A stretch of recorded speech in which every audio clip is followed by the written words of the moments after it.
La, nakakatakot guys. Nakakatakot yun. Tingnan natin. La.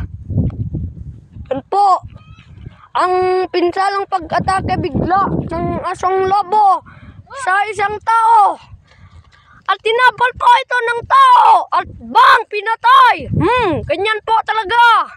Ang tapang po ng taong ito. Ang tapang po. Ayun na po, patay na po ang lobo. Patay na.